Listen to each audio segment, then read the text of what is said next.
Fala pessoal, no vídeo de hoje um momento importantíssimo que a Band ela resolveu dar essa oportunidade para nós. Um debate entre Renan Santos e Aldo Rebelo. Por que esse momento é importante? Porque isso ultrapassa a atual polarização que impera já tem muito tempo no Brasil, que é aquela coisa Lula versus Bolsonaro, que a gente viu que já se esgotou. Se algum momento deu fruto para a gente, já se esgotou.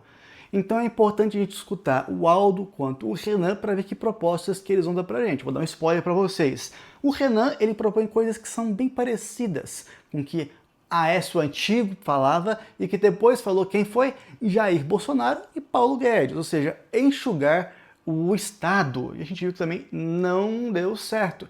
E o que Aldo Rebelo, que é um nacional desenvolvimentista, ele vai propor? Não é enxugar o Estado, mas fazer o Estado crescer. Fazer o Estado crescer, dando oportunidade dos bilhões, de acordo com ele, que estão fora do Brasil, entrar no Brasil através de empresa. Isso vai ser feito de uma maneira organizada e legalizada pelo Estado brasileiro.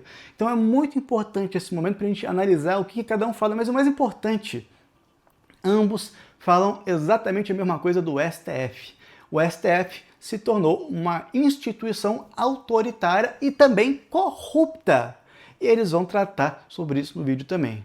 A gente vai pro vídeo. Antes disso, eu quero agradecer muito a você que está aí, você que chegou no canal, se inscreveu, que curte, que comenta nossos vídeos. É muito importante para a gente conhecer nossa comunidade. E se o algoritmo do YouTube levou esse vídeo até você, fica aqui o convite para você conhecer o nosso trabalho, as nossas análises, o que a gente entende que seja programas, agendas para o Brasil, as nossas análises de vários candidatos aí à presidência da República. Se você acha interessante, aqui de fato é o seu lugar. Te convido a curtir e a comentar muito os vídeos que a gente posta para a gente saber qual que é a tua ponderação, o que você acha disso tudo. Se a gente está viajando na maionese ou de fato tem fundamento, tem impacto na sua vida. É isso que a gente quer saber. Como eu sempre digo, aqui a casa é de vocês. Comentem muito e vamos ao vídeo. Se você acha que a eleição de 2026 ela vai ser só mais um capítulo de uma briga entre Lula e Bolsonaro, esse debate entre Renan e Aldo mostra que talvez o jogo já esteja mudando e de forma muito mais rápida do que parece. Dois nomes fora do eixo principal, que são eles Aldo Rebelo e Renan Santos, colocaram na mesa propostas que não só rompem com a polarização tradicional, mas também desafiam diretamente estruturas centrais do poder brasileiro, incluindo o próprio Supremo Tribunal Federal. E é justamente aqui que o debate fica explosivo.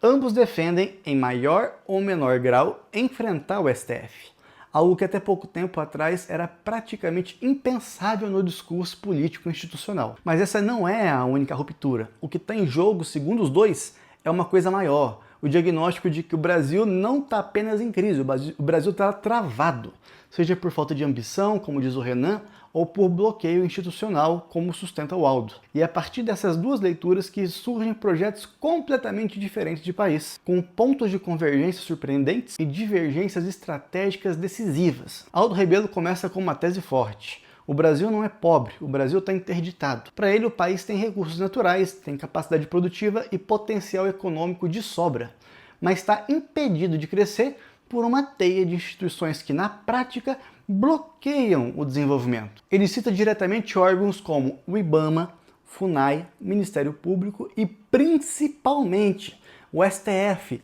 como responsáveis por travar a obra, investimento e projetos estratégicos para o Brasil.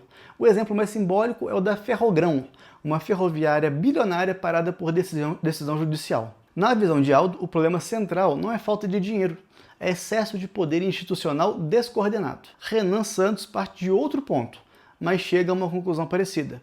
Para ele, o Brasil sofre de um colapso de imaginação. O país teria tudo para estar entre as 5 maiores potências do mundo, mas perdeu a capacidade de se enxergar dessa forma. Em vez de discutir grande estratégia nacional, o debate público ficou preso a uma disputa repetitiva entre Lula, Bolsonaro e decisões do STF. Enquanto isso, problemas como segurança, emprego e infraestrutura seguem sem solução. Na economia, essa diferença de diagnósticos se traduz em propostas bem diferentes. Renan defende um ajuste fiscal duro focado no controle de gasto. Ele argumenta que o Brasil precisa cortar privilégios, especialmente no judiciário e na previdência, para reduzir a dívida pública, baixar os juros e destravar o investimento. A lógica é clássica.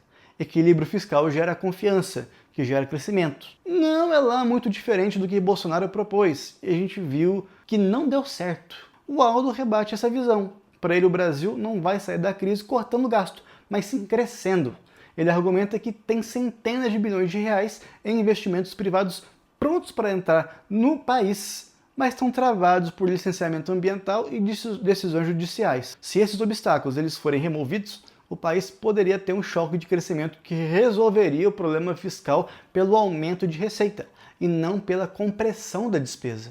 É uma visão bem mais próxima do desenvolvimentismo clássico, aliás. Apesar dessas diferenças, tem muitos pontos em que os dois convergem com força. Segurança pública, por exemplo. E aqui o tom do debate sobe consideravelmente, porque o Renan ele afirma que o crime organizado já venceu a guerra da segurança em várias regiões do Brasil e venceu por abandono do Estado. Ele propõe medidas duras como o uso do chamado direito penal do inimigo, que permitiria tratar membros de facções com menos garantias legais. Além disso, ele defende a possibilidade de decretar estado de defesa em áreas dominadas pelo crime, com uso intensivo de forças federais. O Aldo, embora com uma linguagem mais institucional, caminha na mesma direção. Ele defende a criação de normas especiais para o combate ao crime organizado e afirma que não é possível tratar um integrante de facção da mesma forma que um cidadão comum que comete um crime isolado. Para ele, o Brasil precisa assumir que o enfrentamento ao crime exige repressão e uso do monopólio da força do Estado. Outro ponto de convergência, e talvez o mais sensível, é a crítica ao STF. Adorei isso. Renan afirma que o Supremo extrapolou suas funções e passou a atuar como um agente político, interferindo em decisões dos outros poderes. Ele propõe uma série de mudanças, como limitar decisões monocráticas, estabelecer prazos rígidos, criar mecanismo de responsabilização e até discutir impeachment de ministros. Mas o ponto mais polêmico é a sua defesa de que decisões ilegais do STF não devem ser cumpridas. Aldo vai ainda mais longe no diagnóstico institucional. Para ele, o STF se tornou o poder dos poderes, concentrando atribuições que deveriam ser do Executivo e do Legislativo. Ele afirma que, sem enfrentar essa situação, o país se torna ingovernável e admite explicitamente que um presidente pode, em certos casos, se recusar a cumprir decisões do Supremo que considere inconstitucionais. Esse é um dos momentos mais tensos do debate, porque coloca em discussão o próprio equilíbrio entre os poderes da República. Na política externa e da defesa nacional, os dois também apresentam visões estratégicas. O Aldo ele enfatiza a necessidade de fortalecer as Forças Armadas e investir em tecnologia militar, argumentando que um país do tamanho do Brasil não pode prescindir de capacidade de defesa. Ele também destaca o papel das terras raras como ativo estratégico para o futuro. O Renan ele amplia esse raciocínio e insere o Brasil em um cenário global mais tenso, próximo de uma nova Guerra Fria. Para ele, o país precisa usar suas reservas de terras raras como moeda de negociação para atrair indústria de alta tecnologia e desenvolver uma base industrial avançada, incluindo o setor de defesa. A ideia é transformar o Brasil de exportador de matéria-prima em protagonista tecnológico. Quando o debate entra no campo da reforma política, o Renan ele apresenta uma proposta estruturada. Ele critica o sistema atual, que segundo ele incentiva a corrupção e clientelismo em nível municipal. Sua solução envolve criar métricas objetivas de desempenho para prefeitos e vincular recursos partidários a resultados concretos em áreas como saneamento, saúde e educação. Medidas que em si não impedem o clientelismo. Já Aldo não se aprofunda tanto nesse tema, mantendo o foco na governabilidade e no papel das instituições. Por fim, na discussão sobre o papel do Estado, as diferenças voltam a aparecer. Aldo defende uma posição pragmática. O Estado deve atuar onde o setor privado não tem interesse ou capacidade, mas deve coexistir com a iniciativa privada de forma complementar. Ele cita exemplos históricos como Embraer e Embrapa, para justificar essa abordagem. O Renan, embora tenha origem liberal, ele apresenta uma visão mais flexível do que poderia esperar.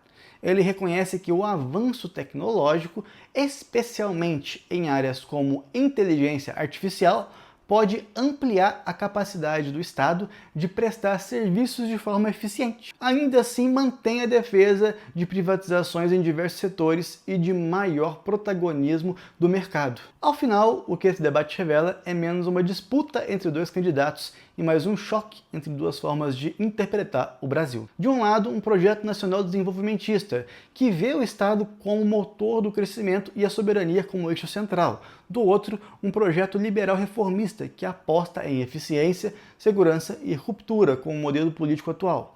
Mas o mais interessante é que, apesar dessas diferenças, ambos convergem em um diagnóstico duro. O modelo atual esgotou.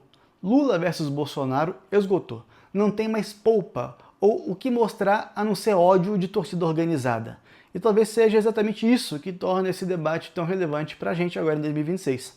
Porque pela primeira vez em muito tempo a discussão não está apenas em quem vai governar o Brasil, mas em que tipo de sistema político e institucional o país vai aceitar daqui para frente. Era isso que a gente queria dizer nesse vídeo. A gente se vê no próximo vídeo. Tem mais para vocês.